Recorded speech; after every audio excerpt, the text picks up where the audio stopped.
Welcome creative new activity আবারও একটা নতুন ভিডিও নিয়ে চলে এসেছি। আর আজকে আমার হাতে যেটা দেখতে পাচ্ছ একটা ছোট্ট পাউচ ব্যাগ।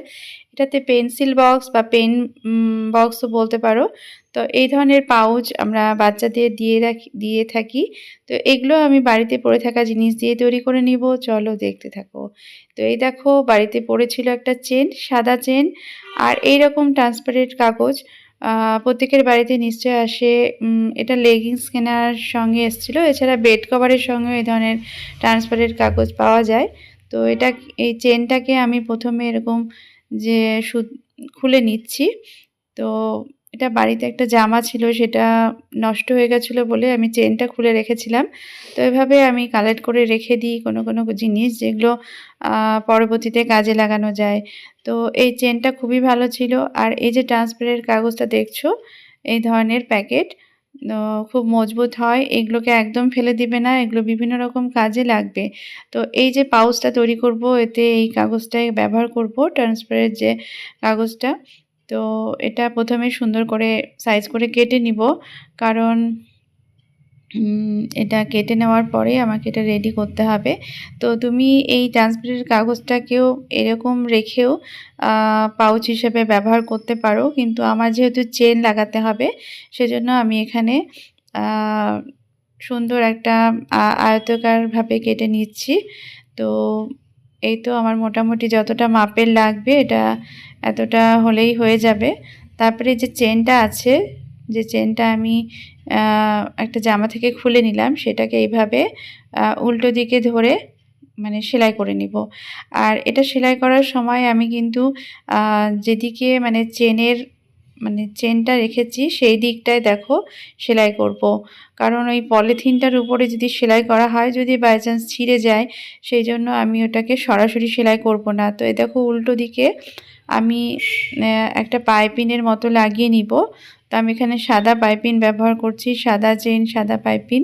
তো একটু এরকমভাবে দুই দিকে মুড়ে নিয়ে এটাকে পাইপিনের আকারে লাগিয়ে দিব। আর যেখানে আমি চাপ সেলাইটা করব উপরের দিকে, যেহেতু এটা চাপ সেলাই করলে পরে এটা একটু বসে যাবে যেখানে চেন লাগাচ্ছি। তো সেজন্য আমি এখানেই এটা লাগিয়ে নিচ্ছি। অনেকটা পাইপিনের মতো হয়ে গেল। আর এই জায়গাটা, আর যে জায়গাতে সেলাই করেছি সেই জায়গাটা ছিঁড়ে যাওয়ার ভয় থাকবে না।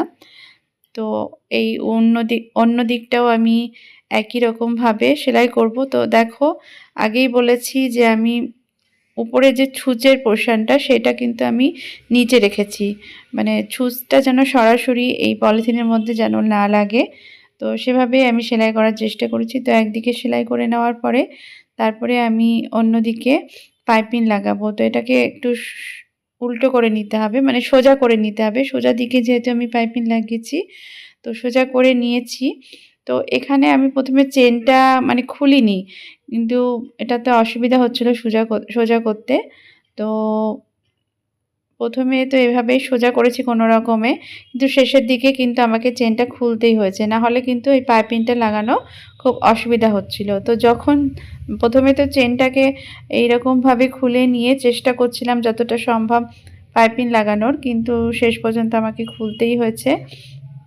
তো দেখো এই দিকেও আমি পাইপিং লাগিয়ে নিচ্ছি। তো চেন খুলে এই যে লকটা খুলে নিলাম, খুলে নিয়ে লাগানোটাও কিন্তু খুব একটা কষ্টকর না। তো এই দেখো এইভাবে আমি লকটা খুলে নিয়ে আবার লাগানোর চেষ্টা করছি। তো তোমরা দেখো, তোমরাও বাড়িতে এভাবে চেষ্টা করবে। একটু হালকা হাতে দুই দিকটা টেনে নিয়ে এটাকে উপরের দিকে টানলেই এটা লেগে যায়। তো একটু সময় লাগলেও লাগতে পারে, কিন্তু এটা হয়ে যায়। তো এভাবে আমি এটা লাগিয়ে নিলাম। আর না খুললে তো এটা সেলাই করাও অসুবিধা হচ্ছিল, তো সেজন্যই আমি এটা সেলাই করে নিলাম। তারপরে আবার লকটাকে লাগিয়ে দিচ্ছি। তো এই দেখো আমার উপরের দিকটা রেডি হয়ে গেল। এবার দুই ধারটা যে ফাঁকা আছে সেটাকে বন্ধ করব, আর সেজন্য আমি সেই সাদা পাইপিংটাকে ব্যবহার করব। তো এটাকে একটু চওড়া করে নিয়েছি। তারপরে এই যে দুই দিকে মুড়ে দিয়ে আমি এটা সেলাই করব। তো প্রথমে ভাবলাম একসঙ্গে করব, কিন্তু দেখলাম না, তাহলে একটু অসুবিধা হবে সেলাই করতে। তো সেজন্য আমি এইভাবে একদিকটা সেলাই করে নিয়ে অন্য দিকটা সেলাই করব। তো এভাবে তোমরাও রেডি করে নিতে পারো। বাড়িতে পড়ে থাকা চেন সেগুলো কখনোই ফেলবে না। পুরনো জামা থেকে অনেক সময় চেন পাওয়া যায়, ব্যাগ থেকে পাওয়া যায়। তো সেগুলোকে কাজে লাগিয়ে তোমরা এরকম বাড়িতেই পাউচ তৈরি করে নিতে পারো। আর এগুলো কিন্তু বিভিন্ন রকম কাজে ব্যবহার করতে পারো। এই পাউচের মধ্যে তোমরা যখন কোথাও ঘুরতে যাবা বা এই বাচ্চাদের এরকম পেন্সিল বক্স হিসেবেও কাজে লাগাতে পারো। তো খুব সহজেই এটা কিন্তু রেডি হয়ে যাবে। এর জন্য বাইরে থেকে কিছুই তোমাদের কিনতে হবে না। তো এই দেখো আমার এটা রেডি হয়ে গেছে। এখানে একটু পাইপিংটা আমার একটু উঠে গেছে। তো এই দেখো এই যে পেন ভরে নিয়েছি। তো এর মধ্যে বিভিন্ন রকম জিনিস তোমরা রাখতে পারো, কসমেটিক্সের রাখতে পারো। তো এভাবে তোমরাও বাড়িতে তৈরি করে নিতে পারো খুব সহজেই। তো কেমন লাগলো আমার এই ভিডিওটা অবশ্যই কমেন্ট করে জানাবে, আর ভালো লাগলে অবশ্যই লাইক করবে। আর আমার নতুন বন্ধু হলে তা অবশ্যই একটা সাবস্ক্রাইব করে যাবে।